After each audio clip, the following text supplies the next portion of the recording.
On this week's episode of Wide Open Throttle, GM puts the brakes on the Cadillac ATS, Porsche ups the turbo count for the new 911, automakers spend big at the Super Bowl, and we visit Honda's secret museum.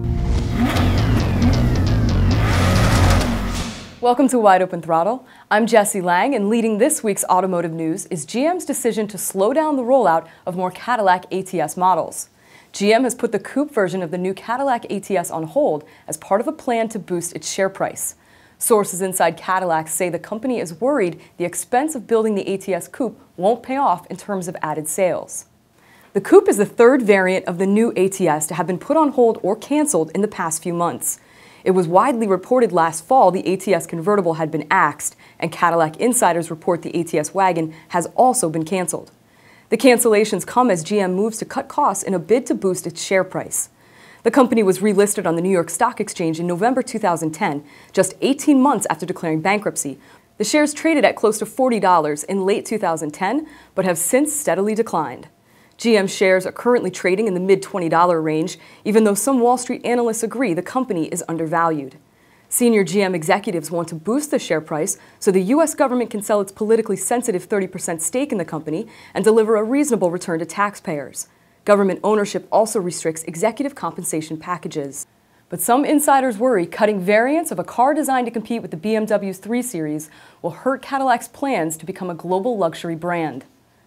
Porsche plans to give the next 911 Turbo even more performance, courtesy of an innovative new tri-turbo system developed for its 3.8-liter flat-six engine. A series of patent applications filed in Germany has revealed Porsche has integrated a third, smaller turbocharger into the new 911 Turbo's induction system to help reduce lag and boost low-end torque. In addition, the new tri-turbo system is said to significantly improve fuel consumption beyond the 24 mpg highway rating of the current 911 Turbo. With an estimated 525 horsepower feeding all 4 wheels through Porsche's 7-speed PDK automated manual transmission, the new 911 Turbo is expected to deliver staggering acceleration.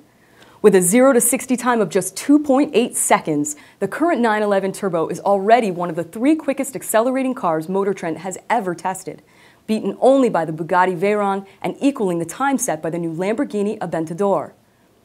No word yet on when the new Porsche 911 Turbo will make its American debut, but we do know the tri-turbo system will also appear in the next generation 911 GT2 and GT2 RS. Automakers love the Super Bowl, and as this weekend's game kicks off in Indianapolis, they'll be among the major spenders in a TV broadcast where 30-second spots are costing as much as $3.5 million. Honda has bought 2 60-second spots, one for its new CR-V featuring Matthew Broderick, and one for the 2015 Acura NSX. GM will show 3 ads for Chevy and 1 for Cadillac, and Toyota has 3 spots, including its first ever Lexus Super Bowl ad. Other big spenders include Hyundai Kia, with 2 30-second Hyundai ads and a 60-second Kia ad. Volkswagen and Audi will each show a 60-second ad during the game, as will Chrysler, whose imported from Detroit spot was rated the surprise hit of last year's Super Bowl broadcast. You can check out some of the 2012 Super Bowl ads by clicking on the link at the end of the program.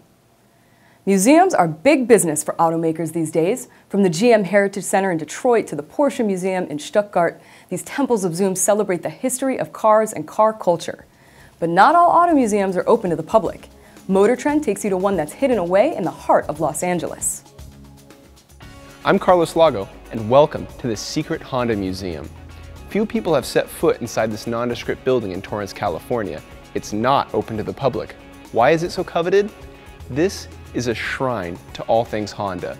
Inside are over 50 vehicles representing the automaker's past, from racing cars to motorcycles and nearly every generation of the Honda Civic. Let's take a closer look.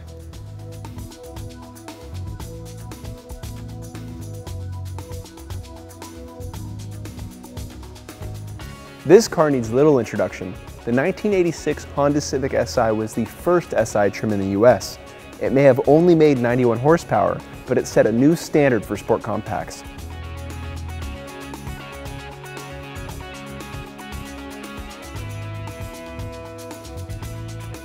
In 1993, Honda announced it would start developing for IndyCar with this chassis. As we know later, Honda dominated the sport. Its engine set new records for reliability, and that all started right here.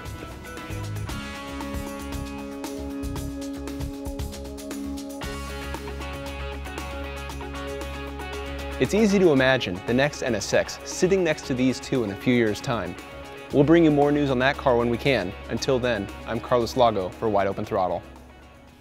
At the top of the show, we reported GM has delayed or canceled plans to launch coupe, convertible, and wagon versions of the new Cadillac ATS. MotorTrend's Angus, MacKenzie, and Edward Lowe are here to discuss the implications of this. Edward, are there any benefits to this?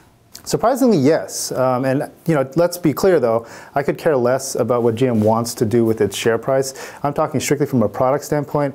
I believe this is the right decision. And here's why. Really, we know from GM's bankruptcy woes that there were some product slowdowns, development got all loused up with the timing.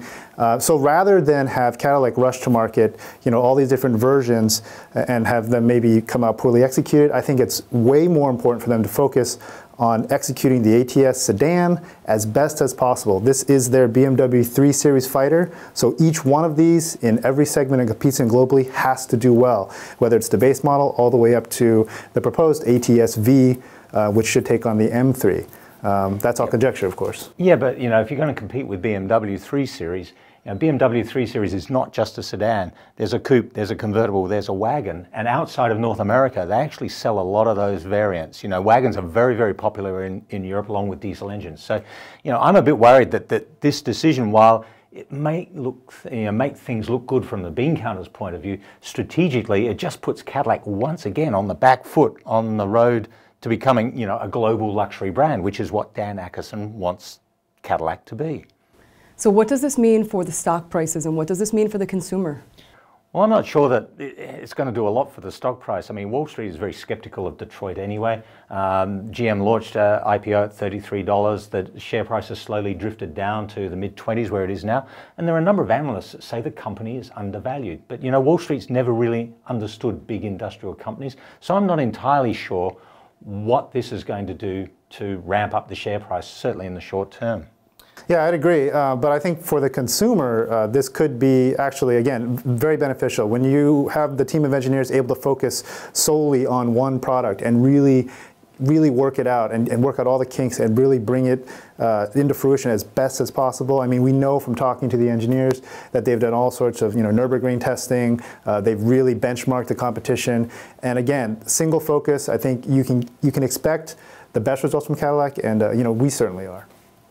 So it looks like there might be some potholes in the road in GM's attempt to make Cadillac a global luxury brand. So that's it for this week's edition of Wide Open Throttle. If you have any questions or comments regarding any of this week's stories, please let us know and send us your feedback. Next week, we'll be back with a look at one of the Chicago Auto Show's most important new cars and an exclusive peek at a new V12 supercar. I'm Jessi Lang, and I'll see you next time.